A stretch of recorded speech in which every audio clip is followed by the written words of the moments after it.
Hello and welcome back to the Beyond Football Zone. That's for a weekend review, reviewing all the Premier League games this weekend and the Carabao Cup final, which we'll come to later. But starting off with Southampton against Wolves, and a 2-1 win for Wolves in this one, all but probably securing their safety. It was Larson with 2 goals either side of half time. On you actually got a late goal back for Southampton, and they pushed for an equaliser, but in the end couldn't find it. Wolves, getting the job done, survival pretty much secure. But for Southampton, they had a bit of the game, but at the end of the day, another defeat, and it's just such a poor situation, isn't it, for them. But moving on into Man City against Brighton, and Man City dropped more points at home to Brighton. Haaland gave the lead from the spot in the 11th minute before Estupiñán equalised. Mamouche made it 2-1, but an own goal in the 48th minute made it 2-2, and in the end, a draw was probably the fair result. If anything, maybe Brighton just showed you the game and could have won it, but Man City just showing no signs of really sorting their poor form out, really, are they? And it's not looking good for them. And Man City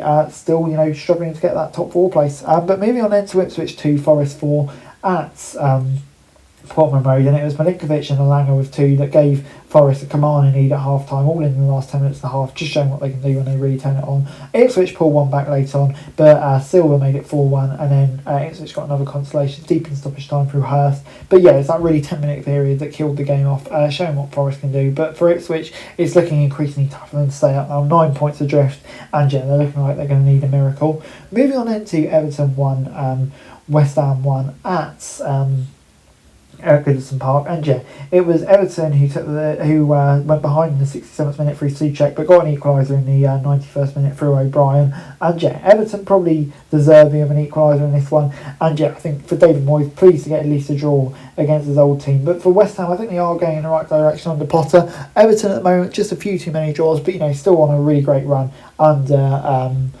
David Moyes since he returned. So great stuff. But moving on into Bournemouth against Brentford, and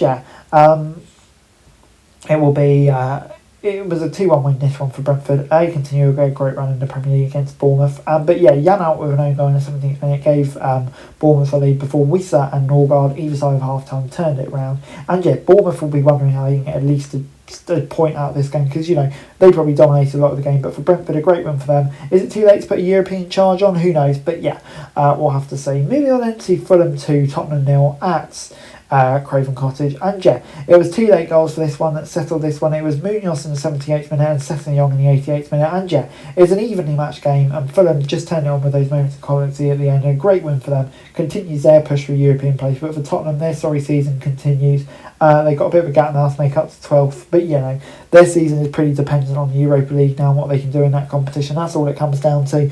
They'll be focusing on that. But disappointing result, you've got to say. But moving on into Arsenal 1, Chelsea 0 at the Emirates, and it was Marino in the 20th minute who gave Arsenal a win, and probably just about deserving. Lots of yellow cards in this game, but on the whole, a 1-0 I'd say is probably the fair result. Big win for Arsenal, just makes their place in the Champions League more secure, if any Arsenal fans were sweating about that. But for Chelsea, they're still right in the thick of it. But Arsenal, their season's pretty much over now, you'd have to say, really, isn't it, except for the Champions League.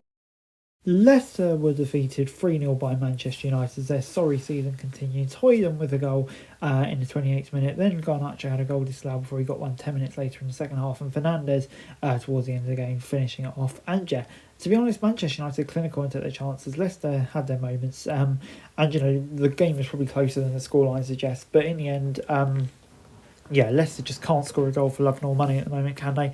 And United getting a pretty comfortable win over them. It's probably an indictment of where Leicester are as they look set for a return to the Championship.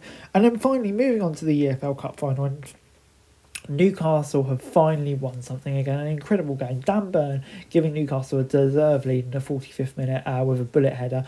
Isaac then in the 52nd minute, just a minute after having a goal disallowed through VAR, made it 2-0. Liverpool made it a nervy finish when Chiesa made it 2-1. But in the end, Newcastle saw it out well and deserved the win for me. The better team. Liverpool just didn't show up. And for Newcastle, seeing what it means, seeing the nerves for them at the end of the game was quite incredible.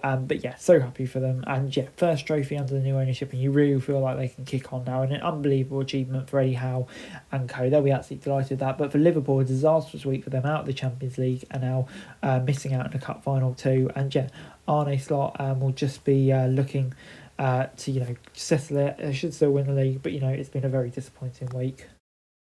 Moving on then to a preview of the international break in England, the first two games of the Thomas Tuchel area, two World Cup qualifiers, both at home, one against Albania and one against Latvia. And no disrespect to those two nations, but it's games that you think England should be winning pretty comfortably, and I fully expect them to do. But yeah, Tuchel's first games will be interesting to see the style he plays, etc., etc.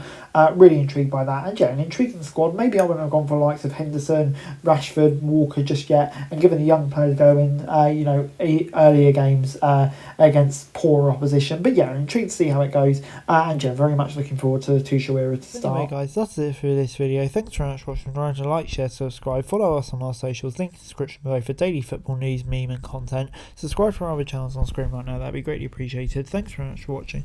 Peace out.